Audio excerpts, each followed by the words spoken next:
Ini teori self-preservation. Apa ndak boleh, Pak? Kita punya hobi, punya kesenangan, ingin kaya, ingin kepuasan tertentu, boleh. Cuma hati-hati melampiaskannya. Self-preservation itu melestarikan dirinya sendiri. Biar hidupmu enak, hidupmu nyaman, hidupmu bahagia. Hakmu untuk makan enak, hakmu untuk tidur nyenyak, hakmu untuk seneng-seneng, ya self-preservation itu. Tapi kayak Epikuros kemarin, jangan sampai kontraproduktif.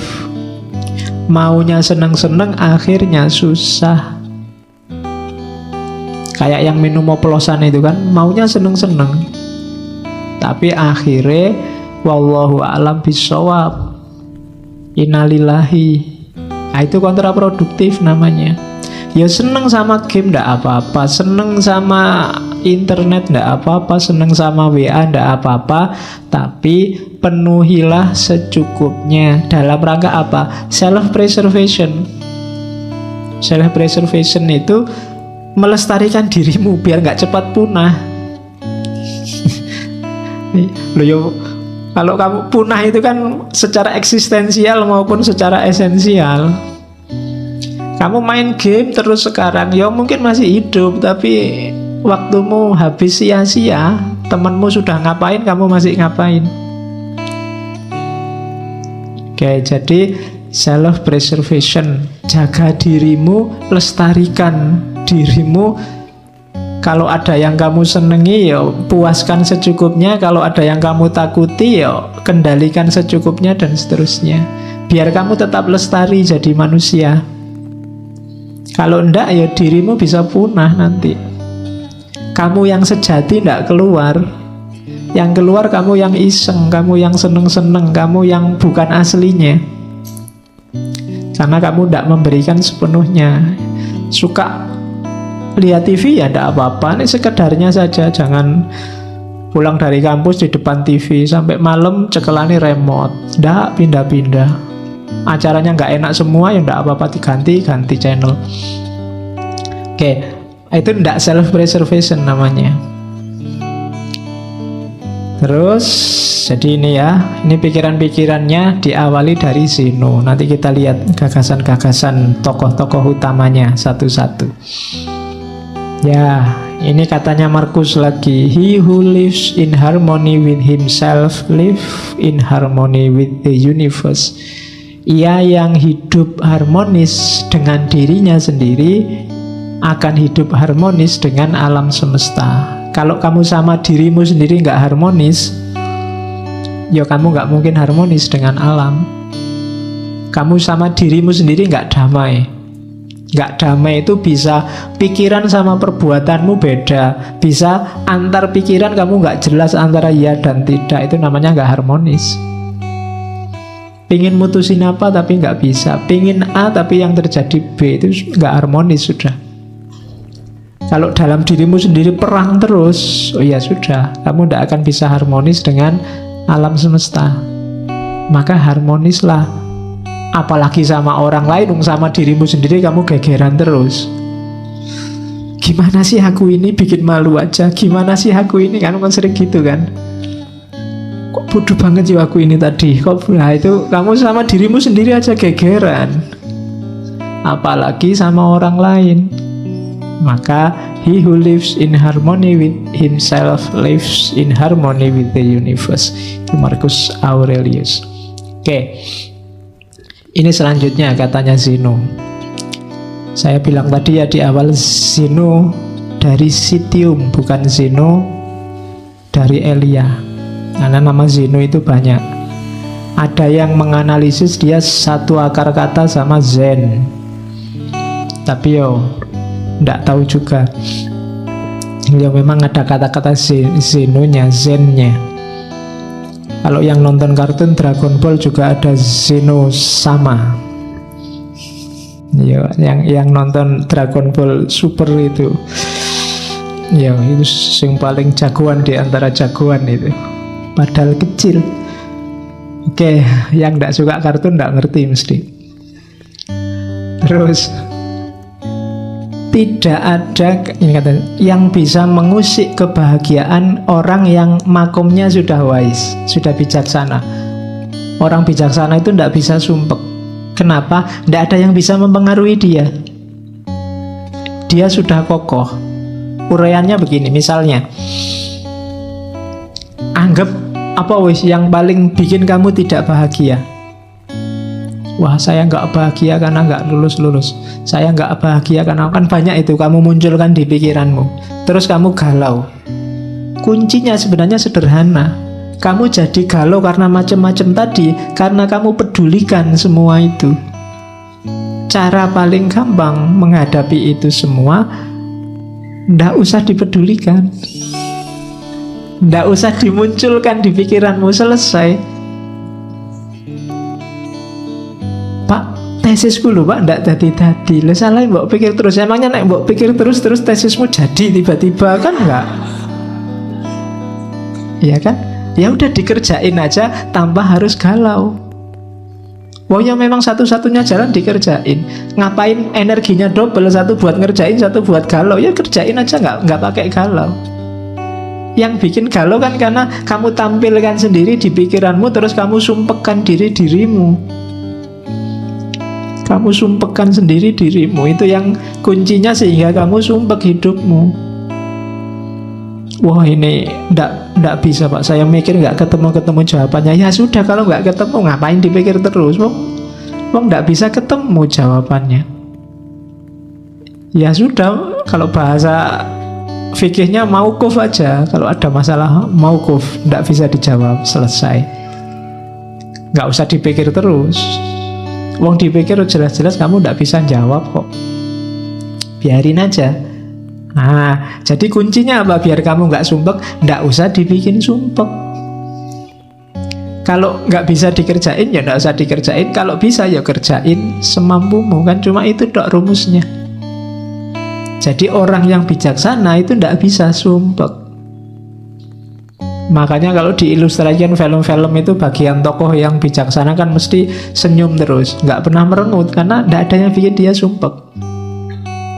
Nggak bisa ya sudah, memang nggak bisa. Oke, jadi yang bikin kita galau ternyata apa? Ya penilaian kita sendiri. Yang bikin kamu nggak bahagia dirimu sendiri.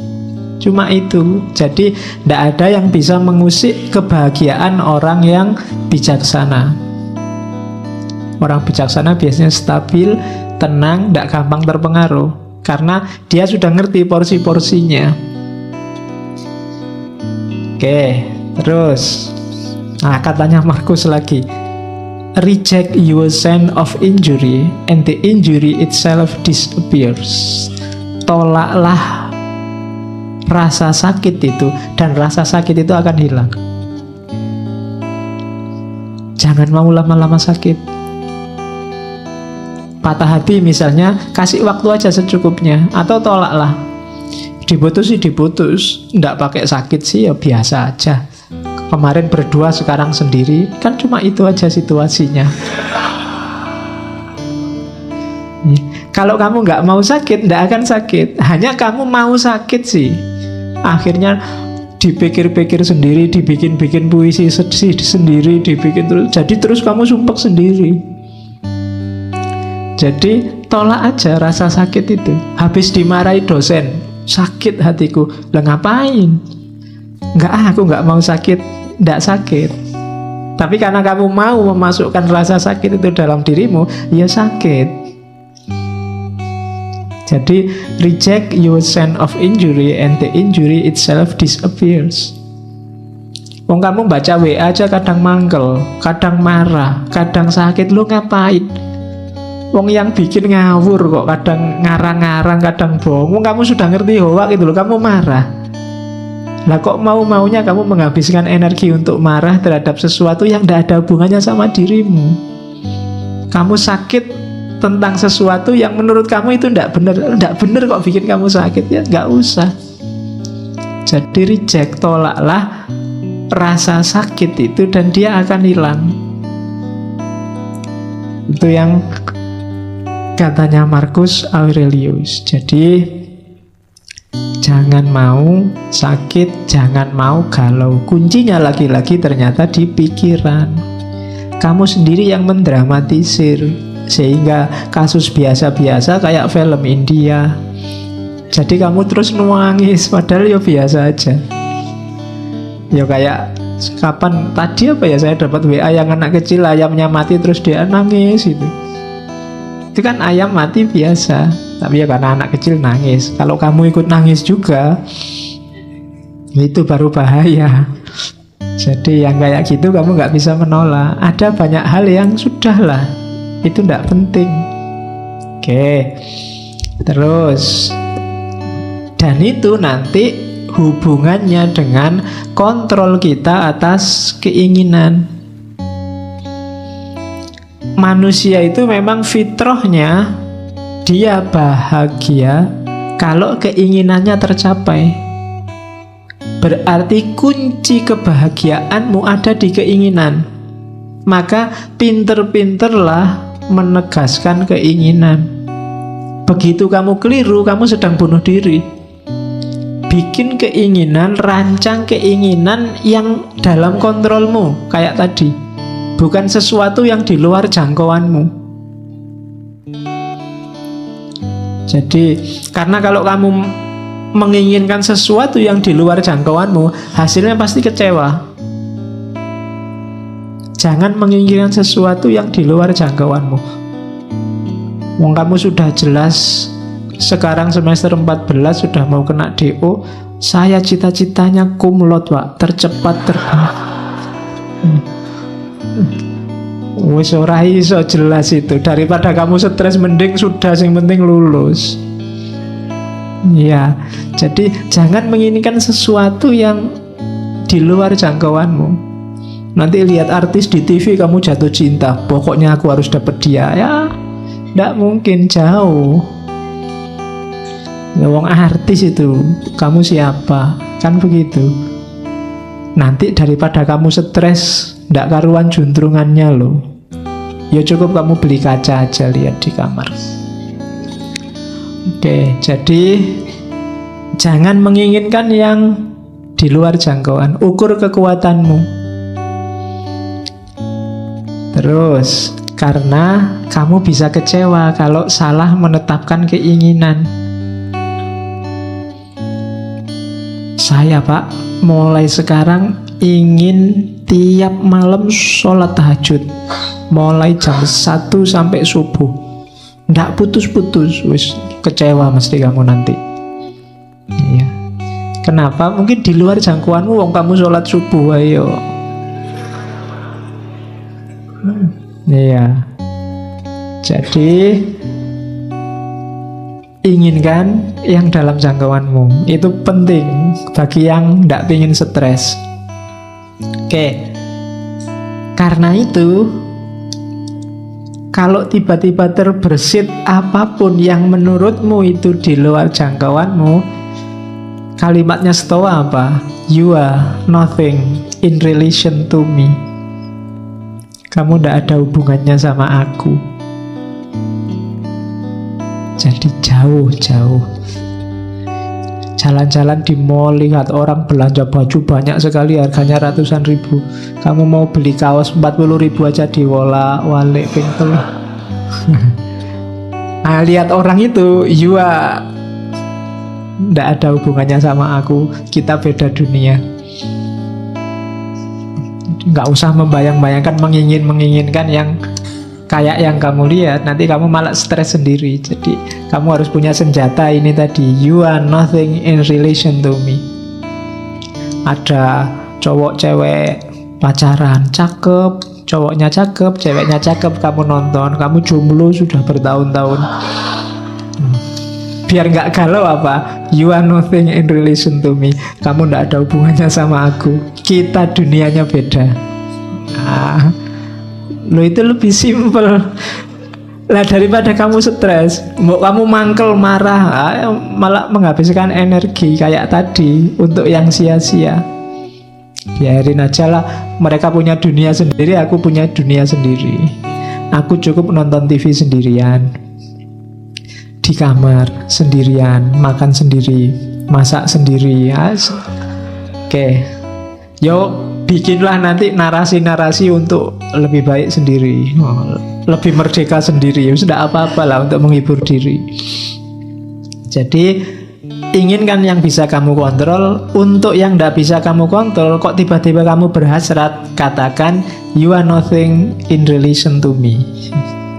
Kamu tidak nyambung lagi, kita frekuensinya beda. Nah gitu aja kan, lebih nyaman, lebih enak daripada kamu stres. Ada orang dinasehati baik-baik nggak manut, oh ya sudah, you are nothing in relation to me, kita beda jalur. Kan gitu. Kamu kan sering begitu, ada orang pikirannya beda sama kamu, terus kamu marah-marahin, dia juga marah-marahin kamu. Yang frekuensinya beda, dia apa-apain ya nggak nyambung. Tinggal kamu putus saja, ya kita frekuensinya beda. You are nothing in relation to me. Kita beda dunia. Nah, jadi itu caranya untuk bahagia. Kontrol keinginan. Dari situlah nanti kamu ketemu kebebasan. Kalau ada yang tanya bebas itu apa? Bebas itu inginkan yang berada dalam kontrolmu. Jangan inginkan sesuatu yang berada dalam kontrol orang lain. Kalau cita-citamu menginginkan sesuatu yang jadi milik atau dikontrol orang lain, maka saat itu juga kamu jadi budak. Budaknya siapa? Budaknya orang lain yang mengontrol keinginanmu tadi. Kalau cita-citamu misalnya jadi PNS dan menurutmu di luar kontrolmu, maka kamu akan jadi budak orang yang mengontrol penerimaan PNS. Kalau cita-citamu ndak jomblo lagi, punya pasangan, padahal di luar kontrolmu, kamu akan dikontrol orang yang bisa ngasih kamu pasangan atau menjanjikanmu jadi pasangannya. Ya kan? Kalau cita-citamu harta, padahal itu belum waktunya dan di luar kontrolmu, maka kamu akan jadi budak orang yang bisa memberikanmu harta. Namanya jadi nggak bebas. Maka kalau kamu ingin bebas yang sejati, inginkan yang hanya dalam kontrolmu saja. Yang di luar kontrolmu nggak usah diinginkan. Jangankan di luar kontrolnya orang lain, di luar kontrolnya Allah pun jangan ditagih-tagih ya Allah, kok dulu aku anaknya orang desa, mbok aku anaknya presiden, apa anaknya menteri. Ya kalau kamu yang diinginkan itu, kamu jadi tidak bebas. Kebebasan itu inginkan yang dalam kontrolmu. Jangan nagih sesuatu yang di luar kekuasaanmu. Dan kamu nggak dosa kok kalau hanya menginginkan yang dalam kontrolmu. Nggak apa-apa, wong kekuasaanmu cuma itu. Agama kan mengajarkan begitu. Kalau kamu sholat nggak kuat berdiri, ya duduk. Nggak usah iri dengan orang yang bisa berdiri. Yang berdiri juga begitu, jangan iri, enak ya itu sholatnya duduk. Kalau pengen sholat duduk, sakit dulu. Kan begitu. Masing-masing punya jatahnya sendiri-sendiri. Ya mungkin jatahmu sekarang masih jomblo, yang lain jatahnya sudah punya pasangan, itu biasa. Jadi tidak harus menginginkan yang di luar kuasamu. Kecuali janjane sudah dalam kuasamu, kamu nggak jomblo lagi, tapi kamu milih jomblo, wah itu rasa dewe nanti. Ya, kamu akan galau mesti. Harusnya kamu ambil, tidak kamu ambil. Jadi bebas yang sejati itu apa? Bebas yang sejati itu menginginkan yang dalam kontrolmu, bukan yang di luar kontrol. Mari kita demo biar Donald Trump gak jadi presiden Amerika lagi. Kejauhan, hasilnya mesti stres. Jadi ya yang deket-deket lah. Terlalu jauh kalau Donald Trump. Ya orang Indonesia ya presiden Indonesia. Kalau gak kuat ya gubernur, gak kuat ya bupati. Kalau masih gak kuat ya Pak RT, Pak RW misalnya loh. Itu kan dalam jangkauanmu, bukan yang di luar jangkauanmu. Kalau mimpimu terlalu besar, hasilnya kecewa. Atau kamu jadi budak yang bisa mewujudkan mimpimu. Jadi bebaslah. Bebaslah berarti apa? Inginkan hanya yang berada dalam jangkauanmu. Terus yang kedua, lanjutannya kebebasan. Kenapa sih ada yang tidak terjangkau? Ya, karena all can be free internally in mind, none can be free without in body. Kita itu akal sih bisa bebas, cuma mewujudkan isinya akal itu tidak bebas. Kamu mikir apa saja kan bisa, boleh, tidak ada sanksinya malah. Satu-satunya yang bisa bebas murni itu kan cuma mikir, akal.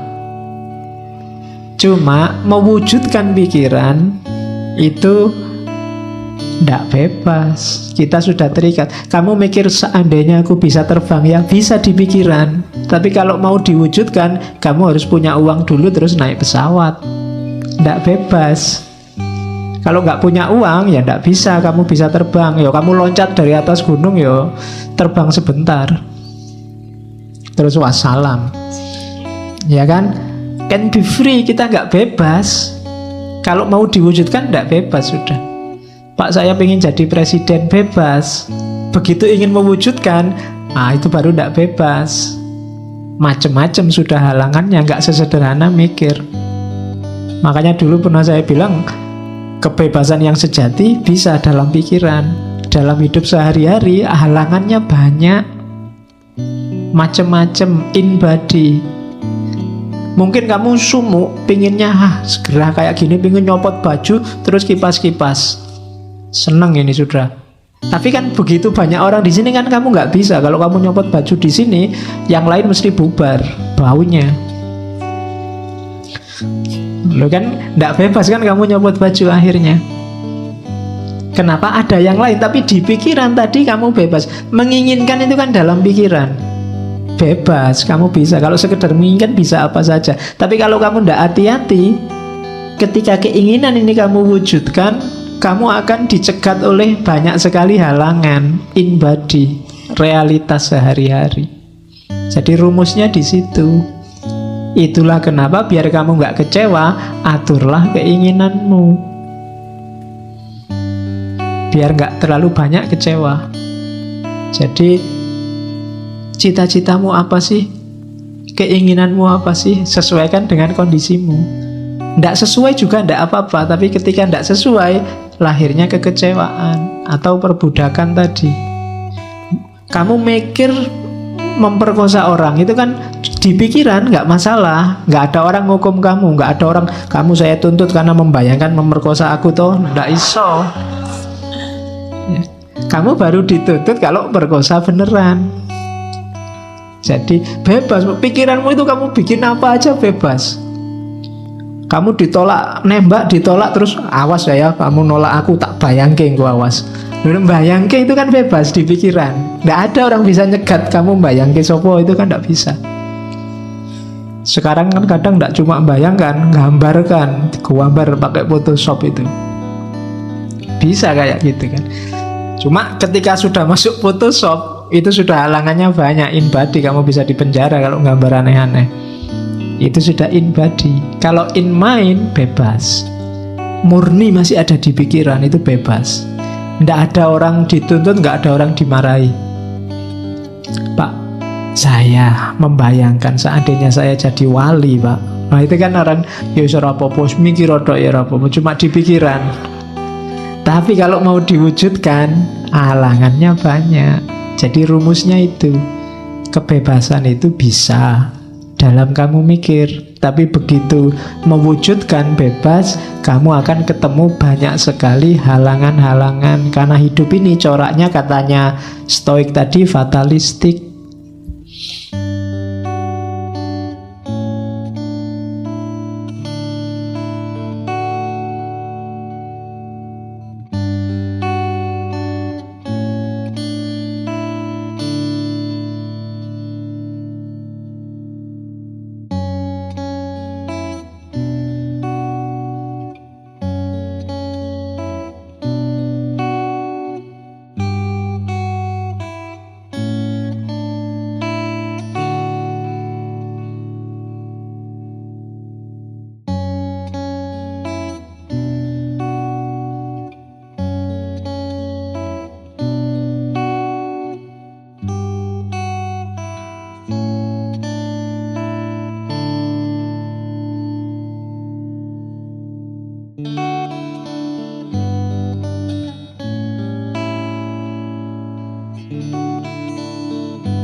Thank you.